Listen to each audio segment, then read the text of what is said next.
All right, today I get to interview Tom Grier, the board chair for the Humane Society of Manatee County. Tom has done an absolute magnificent job as the board chair, and as you'll hear in this interview, he talks about how he works with the board, his board philosophy, and how he works with the executive director. Tom was recently reelected as president for the Humane Society, and he's a graduate of the 2023 Leadership Manatee class.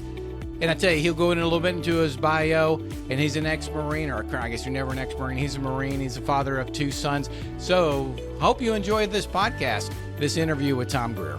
On this week's episode of I-501-CU, the podcast for nonprofit board members, I have the pleasure of interviewing Tom Grier. Tom is the board chair for Humane Society of Manatee County. He's been board chair. This is his 3rd term, and we'll talk a little bit about that. But the reason I asked Tom to come on is he has really taken and led the board at the Humane Society magically over the last couple of years. And I said, hey, Tom, we got to share this with some people and some of the work you did. Before we get into that, Tom, take some time to share with the audience a little bit about your career trajectory and how you came to be on the board of Humane Society. Sure. Well, first, it's my pleasure to be on here with you. I've watched all of your previous episodes. Love them. Well, thank you. I was hoping you'd get around to me. So,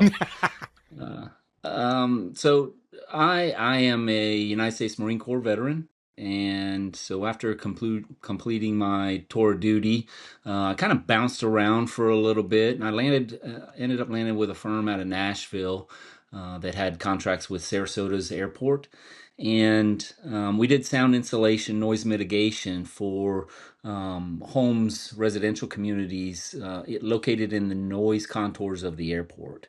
And so, a lot of people don't know that homes adjacent to airports, they qualify for federally funded programs where they can get new windows and new doors.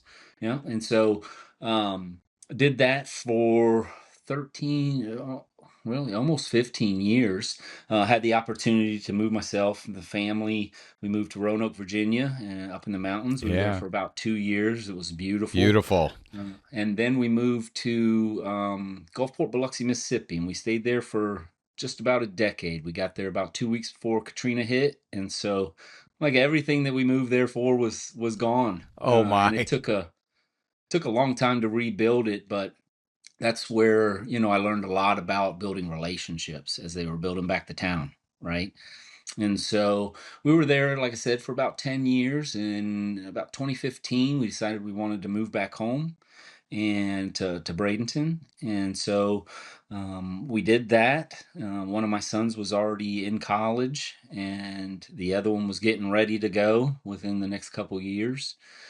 And so I took a position with a company named Entech. They're an outsourced IT provider, really an MSP, managed service provider, and they're a very successful company in Bradenton down to Fort Myers area, and I became the general manager for them, and I was there for almost 10 years.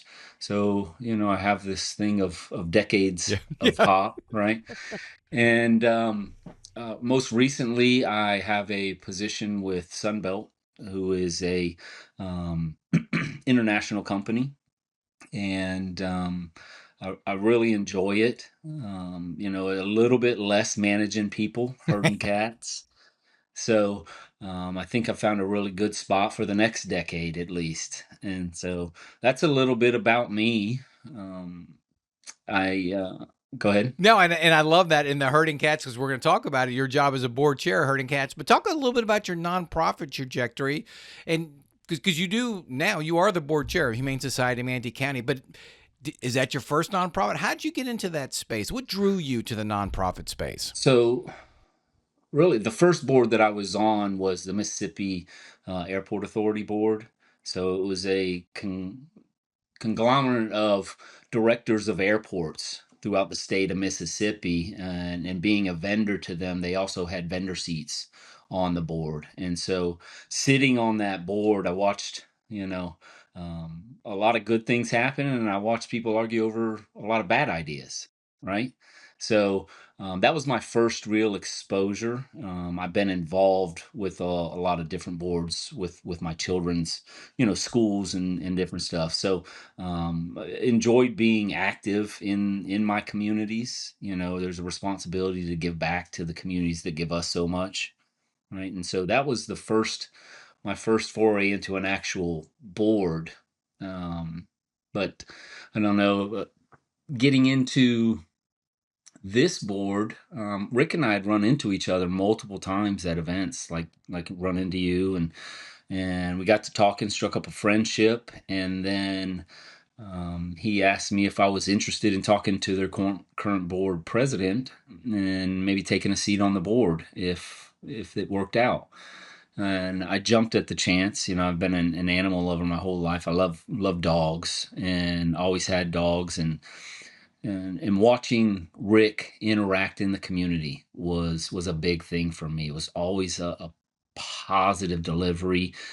His mission was very clear. What he was trying to get across was very clear. So I met with the former board chair, and we kind of talked through it. Met some of the other board members, and was asked to be on the board. And so that's how I got onto this board. Yeah. Yeah. And so the Rick you're talking about is Rick Yocum, the executive director for the Humane Society of Manatee County. And he was on episode 54. That was a long time ago, but Yes, he Rick was was. one of the early ones. And he's what he does is just amazing and phenomenal. So you join the board, you're active, and somehow you find yourself as board chair. Talk a little bit about why and how that happened. Yeah, I didn't ever intend to be the board chair. The former board chair was leaving the board. He talked to me about possibly filling the seat if I would be interested in running for the board chair position. Initially, I was very, very hesitant. Didn't know if I had time, didn't know if I would have the commitment to it. And, I got cheered on by some other board members that I'm close with, and they were very supportive. And I still was a little hesitant. I didn't know, to be honest with you, I didn't know if I was ready to do that. Not just make the commitment, but there's certain things that I believe if you're going to be part of a group that you have to do, you have to portray. And I didn't know if I could devote the right amount of time to it, the right amount of attention, and if I knew enough, Mm-hmm. you know. So how'd you overcome that concern? Because I know every prospective board member, chair, has that concern. Do I have the time? Do I have this skill set? And yet you said yes. So what do you think prompted you to evolve and say yes? A lot of discussions with family at the time, Hmm. and then, to be honest with you, I had multiple discussions with Rick, Ah, with very with good. with our executive director. Sure. I wanted to see what his vision, what he was laying out in his mind, how he thought things would go, where we could improve, and a lot of it really truly aligned with the way that I think about things, the way I think about the animals, and then I just kind of jumped in the deep end of the pool. Yeah, and I think that's And that's important what for I found. people. You were thoughtful about it, and you wanted to make sure you were aligned with him. Right. That's really important. So you listen to him, and then when you realize, yes, there's alignment there, we can form a team, if you will, and move into that role. I think that's really important for people to understand. There's a vetting on both sides, right? Yes, Yeah. absolutely. The alignment is, if you have an executive director and you have a board chair or a board that do not have alignment, it's rough. I've been through that before I was the chair, and it can be very contentious. A lot of stuff that should happen just won't get done, just out of feelings. People get hurt when they don't have alignment, and it starts to bubble up, and then all of a sudden you look around and your organization's just oozing it. Yeah. So you come on as board chair. Did you have a philosophy? Do you have a philosophy as a board chair? How did you approach it? Well, did a lot of thinking, on my own about why I was doing it, what was my main reason, and it really boiled down to that I think animals need a voice. There's a few reasons, but animals need a voice.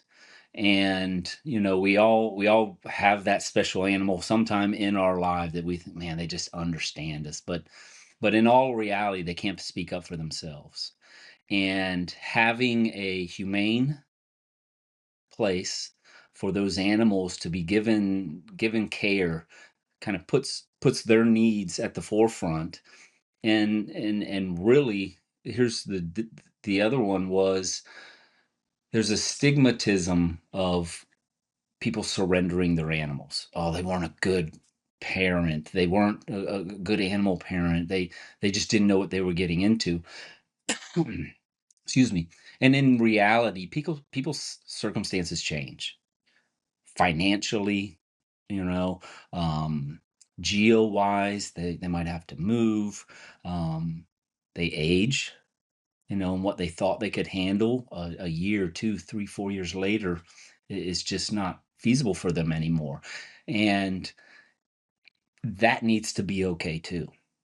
There needs to be a place where people feel comfortable surrendering an animal. They know it's going to be well cared for and given great health care, and then recirculated back out into the community.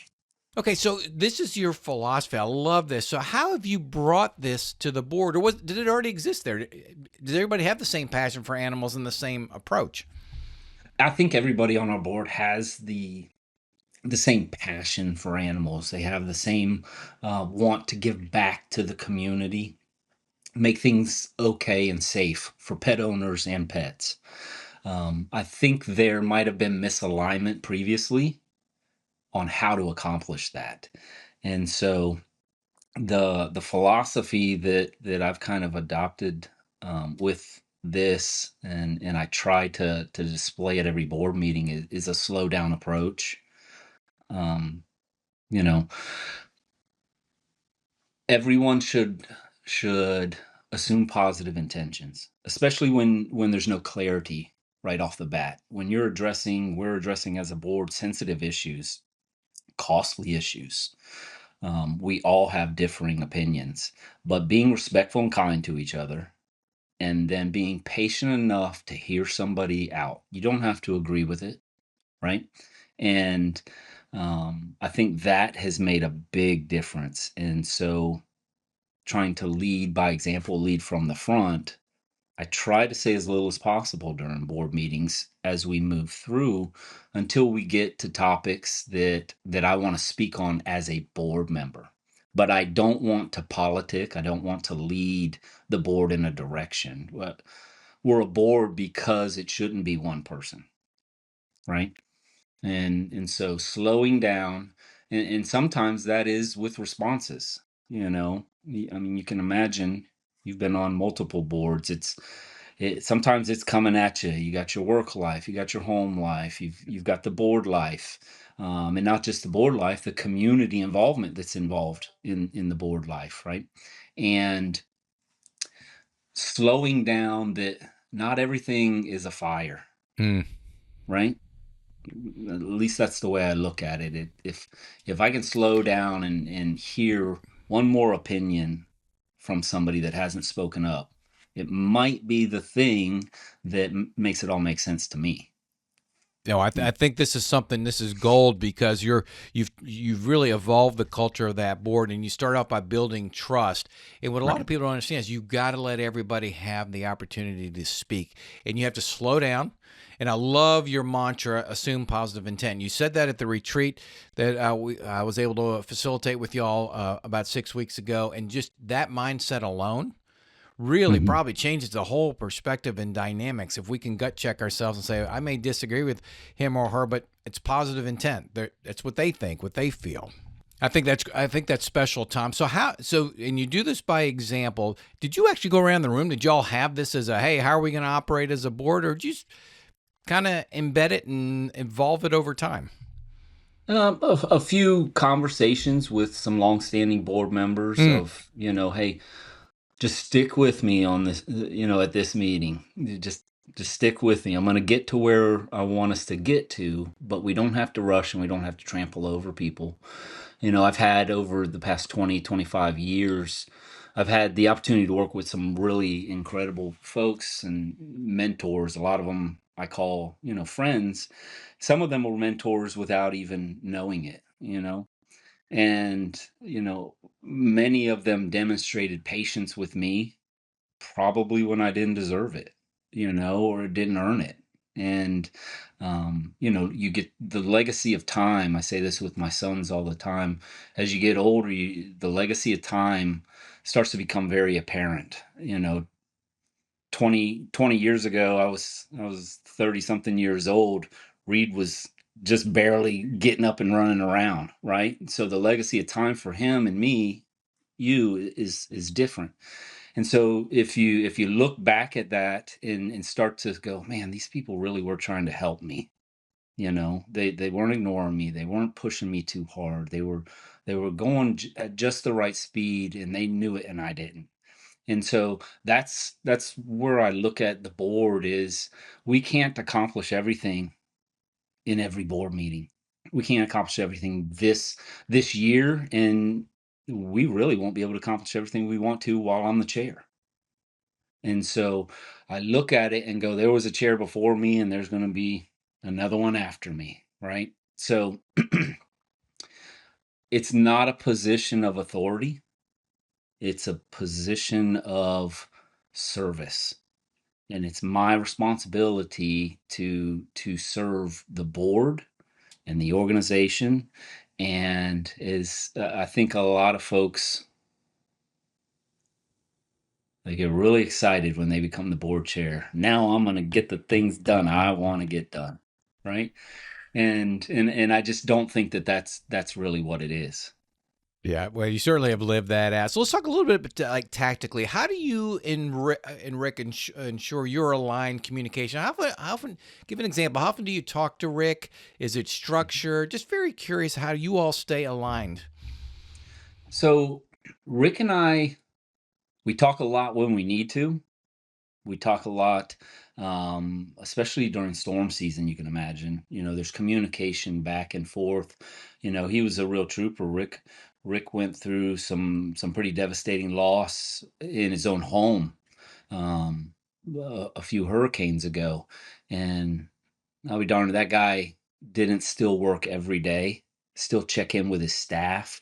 And so when you have somebody, he's our only employee, right? As a board, when you have somebody demonstrating a commitment like that, a willingness to change or to grow or to do the things that just have to be done, you can't help but then when all the board members look at each other, how do you do something different, right? How do we demand things out of an executive director when he already embodies most of the things we want? And so he and I talk regularly. He's very transparent, as am I. I'll let him know, you know, a day, two before a board meeting, we've got something on the agenda. Hey, I'm going to get into this. I want it out here. I want everybody to talk about it. I'm going to call on people that are usually quiet because I want them to have the opportunity to feel heard. And, there's been a few things that have come up in the board where, as a board member, I was looking at them a certain way. But then as soon as I heard finally from that board member that doesn't usually speak up, I started to look about it a little differently. And so I think that is the true greatness of having a board, multiple personalities, multiple perspectives. And Rick is in every board meeting as the executive director. And so communicating with him, I think the board as a whole does a really, really good job. He's open to take all of our calls. He's open to say, I don't agree with that, but you're the board.